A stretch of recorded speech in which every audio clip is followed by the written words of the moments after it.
अस्सलाम वालेकुम। हैरत कथा सीरीज़ में जो कहानी मैं आपके लिए लेकर आई हूँ, इसका उन्वान है सांप का रूप। इसके मुसन्निफ़ हैं अकरम कामिल। घरों की बड़ी बूढ़ियाँ और बूढ़े एक ख़ास अहद के अमीन होते हैं। उनके सीने बड़े बड़े अजीब व गरीब, पुरअसरार, तहय्युर ख़ेज़ और नाकाबिले यकीन वाक़यात के दफ़ीने होते हैं। उनके पास बच्चों को सुनाने के लिए माफ़ोकुल फ़ितरत दास्तानें भी होती हैं और हक़ाइक़ पर मबनी सच्ची कहानियाँ भी। ये कहानी जिसे आज मैं पहली बार सपुर्दे कलम कर रहा हूँ, एक हकीकत है। अगरचे इस वाक़े के ऐनी शाहिद और इसके सदाकत का सबूत देने वाले तो आज इस दुनिया में मौजूद नहीं, लेकिन ऐसे अफराद आज भी मौजूद हैं जिन तक ये वाक़या सीना बसीना मुंतकिल होता हुआ पहुँचा। ये वाक़या आज से 2-2.5 सदी कबल का है।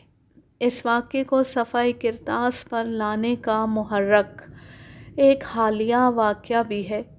मेरी रिश्ते की एक बहन को उसकी ससुराल वालों ने कई तरह से तंग किया, उस पर संगीन इल्ज़ामात भी आयद किए और बिलाखिर उसे तलाक हो गई। जब वो हरमा नसीब अपने मैके पहुंची तो बड़ी बूढ़ियों के मुंह से फ़ौरन ऐसी बातें सुनने में आई, अरे इस घर की बेटियों को तो बलाकी की बद्दुआ लगी है, कोई भी तो सुखी नहीं है अपने घर में। सब्र करो बहन, एक दिन तो ये होना ही था। उस वक्त मुझे याद आया कि इससे कबल भी जब मेरी चचाज़ाद बहन ने अपनी ससुराल से आकर अपने साथ होने वाली ज़्यादतियों और नारवा सलूक की शिकायत की, तो उस वक्त भी घर की बड़ी बूढ़ियों ने इन तमाम बातों का ज़िम्मेदार बलाकी को ही ठहराया था। और मैं सोचता रह गया कि आखिर ये बलाकी कौन था, उसने हमारे घर की बेटियों को ये बद्दुआ क्यों दी, और क्या इस बद्दुआ का असर 2.5 सदी गुजर जाने के बाद भी ज़ाहिल नहीं हुआ। इन सवालों का जवाब हासिल करने के लिए मैंने अपनी नानी अम्मा से रब्ता कायम किया और उन्हें इस बात पर राज़ी किया कि बलाकी से मंसूब की जाने वाली तमाम बातें और हक़ाइक़ मुझे मनो-अन बताएं। मेरे इसरार पर उन्होंने हमारी ख़ानदान की 8वीं पुश्त में गुज़रने वाली इस दास्तान को, जो उन तक उनकी नानी और घर के दूसरे बुज़ुर्गों की विसातत से पहुंची थी, मुझे सुनाई। यह दास्तान इतनी पुरअसरार, तहय्युर ख़ेज़ और नाकाबिले यकीन है कि आप लोग शायद इसे मन घड़त किस्सा करार दें, लेकिन ये एक हकीकत है। शबराती एक गरीब मज़ारा था। गांव के मुखिया यानी चौधरी सुंदरदास की ज़मीनों पर हल चलाता, दिन रात उसकी रखवाली करता, धरती का सीना चीरकर अनाज पैदा करता था। उसके साथ उसका बेटा फ़खरू भी उसका हाथ बटाया करता था। फसल पककर तैयार हो जाती तो सुंदरदास सब समेट कर ले जाता था। बाप बेटे के हिस्से में चंद दाने आते। शबराती का घराना एक बीवी, एक बेटे, एक बहू और एक बेटी पर मुश्तमिल था। बाप बेटा खेतों पर काम करते और माँ बेटी घर में चरखा काट कर घर का खर्च चलाती। फ़खरू की शादी के बाद बहू ने घर को संभाल लिया। शबराती बड़ा खुश था कि बहू बड़ी शरीफ और नेक मिली है। घर को आते ही उसने जन्नत बना दिया। वो अपने शौहर की खिदमत के साथ साथ सास और ससुर की भी खिदमत करती थी। फ़खरू की शादी को 5 साल गुजर गए, लेकिन बहू की गोद हरी ना हुई। शबराती और उसकी बीवी पोता देखने की आस में ज़िंदा थे। बहुत से हकीमों और वैद्यों का इलाज करा लिया था, लेकिन मुराद पूरी ना हो सकी थी। आखिर उन्होंने पोते के बारे में सोचना ही छोड़ दिया। लेकिन एक दिन उन्होंने रसोई में बहू को चोरी छुपे अचार खाते देखा। खुशी से उनके दिल बिलियों उछलने लगे। दिन गुजरते गए, आखिर पूरे दिन करीब आ गए। अल्लाह रखी के गिर्द गांव की औरतों का जमघटा था। सहन में शबराती और फ़खरू गांव के दूसरे मर्दों के साथ हुक्का पीते हुए बातों में मसरूफ़ थे। अचानक अंदर से औरतों के चिल्लाने की आवाज़ें आईं और कुछ औरतें खौफ से चीखती चिल्लाती सहन में निकल आईं। शबराती और फ़खरू घबरा कर खड़े हो गए और एक औरत को पकड़ते हुए पूछा, शांति क्या बात है, खैरियत तो है? शांति के मुंह से कुछ ना निकला। उसने अंदर वाले कमरे की तरफ इशारा किया और घर से निकल गई। शबराती भागा भागा अंदर कमरे में गया। उसने देखा कि कच्चे फर्श पर नौमौलूद पड़ा रो रहा था और उसकी पीठ पर 6 इंच लंबा काला सांप चिमटा हुआ था। औरतें सहमी हुई एक तरफ को खड़ी थीं। शबराती ने आगे बढ़कर बच्चे को उठा लिया और कपड़े से सांप को पकड़कर बच्चे की पीठ से जुदा किया और बच्चे को दाई के हवाले करके वो कपड़े में सांप के बच्चे को पकड़े बाहर सहन में आ गया। इससे पेशतर कि वो सहन में लाकर संपोलिए को अपने जूते तले मसल डालता, गांव का मुखिया सुंदरदास अंदर दाखिल हुआ। उसके साथ और भी कई आदमी थे। ठहर जा शबराती, इसको ना मारना, सुंदरदास ने घर के अंदर दाखिल होते ही कहा। फिर उसने शबराती के करीब आते हुए कहा, शांति ने मुझे सब कुछ बता दिया है। इस सांप को मत मारना। अगर इसने तुम्हारे बच्चे को नुकसान पहुंचाना होता तो वो पेट ही में उसे डस लेता। ये भगवान की करनी है, इसमें ज़रूर कोई भेद है। ये भगवान का रूप है शबराती। शायद भगवान को तुझ पर रहम आ गया है जो उसने तेरे घर अपना रूप भेजा है। गांव के मंदिर के पंडित ने आगे बढ़ते हुए कहा, शबराती तेरे दिन फिरने वाले हैं। चंद हिंदू तो पंडित की इस बात पर फौरन ज़मीन पर सांप के सामने हाथ जोड़कर बैठ गए। पंडित के कहने पर रुई मंगवाई गई, सांप को उठाकर रुई पर रख दिया गया। फिर पंडित ने खुद आगे बढ़कर सांप के बच्चे के मुंह में दूध डाला। दूध पीने के बाद सांप में हरकत हुई और उसने कुलबुलाना शुरू कर दिया। शबराती के घर बच्चे की पीठ पर सांप के जन्म की खबर सारे गांव में जंगल की आग की तरह फैल गई। आसपास के गांव और दूर दूर से लोग सांप को और बच्चे को देखने के लिए आने लगे। शबराती ने अपने पोते का नाम जानू और बच्चे का नाम बलाकी रख दिया। दिन गुजरते गए। बहू छठी नहा ली। जानू 1.25 महीने का हो गया। जिस दिन जानू को नहलाया गया उसी दिन बलाकी को भी नहलाया गया। दोनों परवरिश पाते रहे। जब भी कोई मेहमान जानू को देखने आता बलाकी को भी ज़रूर देखता। बलाकी का ठिकाना एक टोकरी के अंदर रुई भरकर बना दिया गया था। वहीं उसे दूध भी दिया जाता था। जानू समझदार हुआ तो वो बलाकी से डरने लगा, लेकिन शबराती और फ़खरू ने उसे समझाया कि वो उसे कुछ नहीं कहेगा, वो उसका भाई है। जानू के दिल से बलाकी का खौफ कुछ कम हो गया। बलाकी सिर्फ बोल नहीं सकता था, वरना वो तमाम इशारों और बातों को समझ लेता था। जानू गांव के बच्चों के साथ बाहर खेलने निकल जाता तो बलाकी भी उसके पीछे पीछे निकल जाता। पहल तो गांव वाले उससे बहुत डरते थे, लेकिन जब उन्होंने देखा कि वो किसी को कोई नुकसान नहीं पहुंचाता तो उन्होंने उससे डरना छोड़ दिया। उसकी कोशिश होती कि बच्चे उसे भी खेल में शरीक करें। वो एक तरफ बैठा रहता और जब जानू खेल कूद से फारिग होकर घर जाता तो वो भी उसके साथ घर चला जाता। जानू की माँ जितना जानू का ख्याल रखती इतना ही बलाकी का भी रखती। पंडित ने जो कुछ कहा था वो पूरा हो रहा था। शबराती के दिन बलाकी की पैदाइश के बाद से बदलने शुरू हो गए थे। सुंदरदास ने न जाने क्या सोचकर अपनी ज़मीनों में से एक छोटा सा टुकड़ा शबराती और फ़खरू को दे दिया था।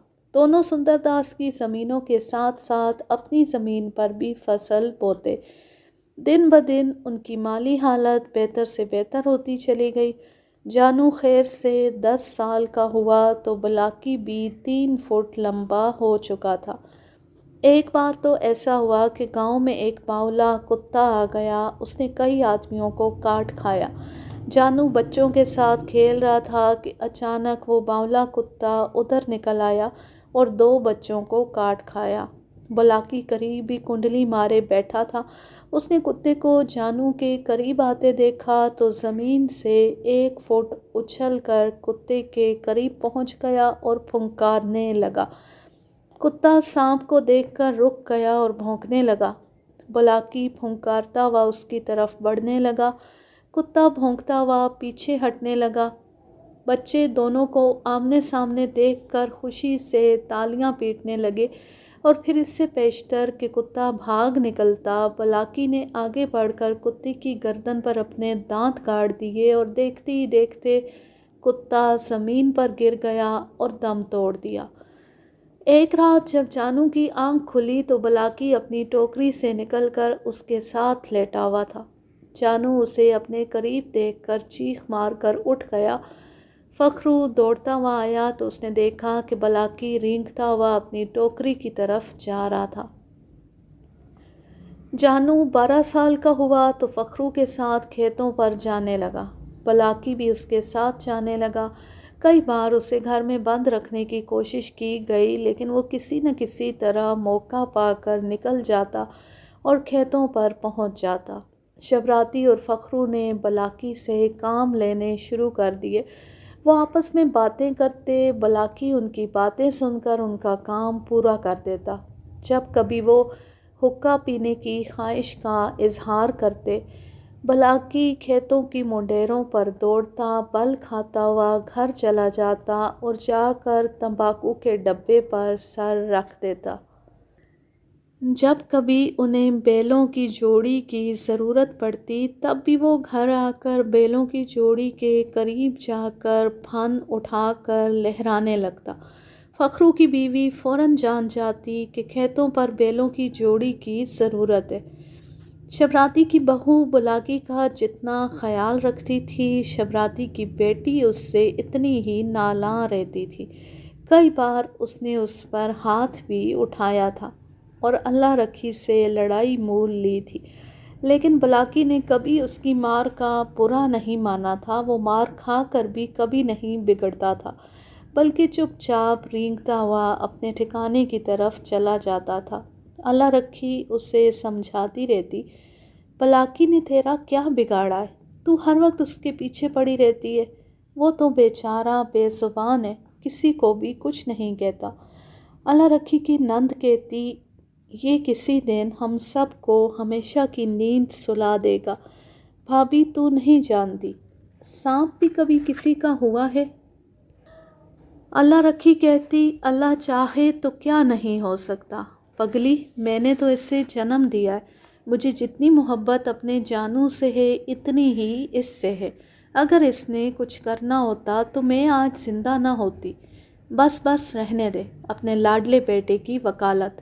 اگر اتنا ہی پیار ہے تو اسے سمجھا لے کہ آئندہ یہ میرے بستر میں نہ لیٹے، ورنہ کسی دن میں اسے جان سے مار دوں گی۔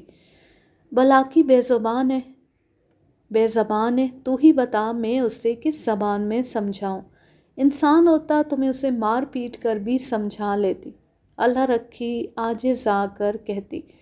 ابھی نند اور بھاوج دونوں جھگڑ رہی ہوتی تھیں کہ بلاکی گھر میں داخل ہو کر اللہ رکھی کے دامن میں کنڈلی مار کر یوں بیٹھ جاتا جیسے بچے ماں کی آغوش میں چھپ جاتے ہیں، اور کبھی کبھی جب موڈ میں ہوتا تو اللہ رکھی کی پیٹھ پر سے چڑھتا ہوا اس کی گردن کے گرد لپٹ جاتا۔ اللہ رکھی اسے پیار کا ہاتھ پھیرتے ہوئے کہتی، بلاکی تو میرے گلے کا ہار ہے۔ اس کی نند غصے سے دیکھتی اور پیر پٹکتی ہوئی چلی جاتی۔ بھابھی دیکھ لینا، یہی ہار کسی دن تمہارے گلے کا پھندا بنے گا۔ سردیاں آ گئیں تو بلاکی نے اپنے سونے کا ٹھکانہ بھی بدل لیا۔ جس انگیٹھی پر بھینسوں کا دودھ پکایا جاتا تھا، وہاں وہ راکھ کے ٹھنڈا ہونے کے بعد انگیٹھی کے اندر گھس کر سو جاتا۔ نیم گرم راکھ اسے سردی سے بچاتی تھی۔ اللہ رکھی جانتی تھی کہ بلاکی سردی سے بچنے کے لیے انگیٹھی کے اندر نیم گرم راکھ میں سوتا ہے۔ وہ ہر روز صبح انگیٹھی میں اپلے رکھتی اور پھر ان میں آگ لگا دیتی۔ بلاکی رات کو اسی نیم گرم انگیٹھی میں سو جاتا۔ اللہ رکھی نے اپنا معمول بنا لیا تھا کہ وہ صبح کو آگ جلانے سے پہلے اسے آواز دے کر باہر نکال دیتی تھی۔ انہی دنوں اچانک اللہ رکھی بیمار ہو گئی۔ ماں نے صبح بہو کو اٹھانے کی بجائے خلاف معمول بیٹی کو اٹھا دیا۔ بیٹی بلاکی سے پہلے جلتی تھی۔ اس نے بلاکی کو آواز دے کر انگیٹھی سے باہر نکالنے کی بجائے اپلے رکھ کر آگ لگا دی۔ خشک اپلوں نے جلد ہی آگ پکڑ لی اور اس کی چنگاریاں بلاکی پر جا گریں۔ بلاکی تڑپ کر انگیٹھی سے باہر نکل آیا۔ اللہ رکھی کو پتہ چلا تو وہ دوڑی دوڑی آئی۔ بلاکی فرش پر پڑا تڑپ رہا تھا۔ اس کی کھال جھلس چکی تھی۔ وہ اذیت میں بری طرح بل کھا رہا تھا اور خوفناک انداز میں پھنکار رہا تھا۔ اللہ رکھی نے جلدی سے آگے بڑھ کر ٹھنڈے دودھ کی ہانڈی بلاکی پر الٹ دی۔ بلاکی نے تڑپنا بند کر دیا اور رینگتا ہوا اللہ رکھی کی طرف بڑھنے لگا۔ جب وہ اللہ رکھی کے قدموں میں پہنچا تو اللہ رکھی نے لپک کر اسے اپنی گود میں اٹھا لیا۔ اس کی آنکھوں سے آنسو بہہ رہے تھے۔ پھر بلاکی ایک دم اس کے ہاتھوں میں تڑپا اور زمین پر گر پڑا۔ گھر کے سارے افراد بیدار ہو چکے تھے۔ تھوڑی دیر بعد ایک غیبی آواز آئی جو کہہ رہی تھی، اس گھر کی بہو دودھوں نہائے پوتوں پھلے اور اس گھر کی بیٹی ہمیشہ میری طرح تڑپتی رہے۔ یہ آواز اتنی واضح تھی کہ گھر کے ہر فرد نے سنی اور پھر دیکھتے ہی دیکھتے بلاکی نے تڑپنا بند کر دیا اور بے حس ہو گیا۔ اللہ رکھی نے آگے بڑھ کر اسے چھوا تو بلاکی بے جان ہو چکا تھا۔ یوں یہ عجیب و غریب کہانی اپنے اختتام کو پہنچی۔ اب آپ اسے کتنا سچ مانتے ہیں اور کتنا جھوٹ، یہ میں آپ پہ چھوڑتی ہوں۔ اب میں لیتی ہوں آپ سے اجازت۔ جہاں رہیں خوش رہیں، شاد و آباد رہیں، ہنستے مسکراتے رہیں۔ اللہ حافظ۔ اللہ نگہبان۔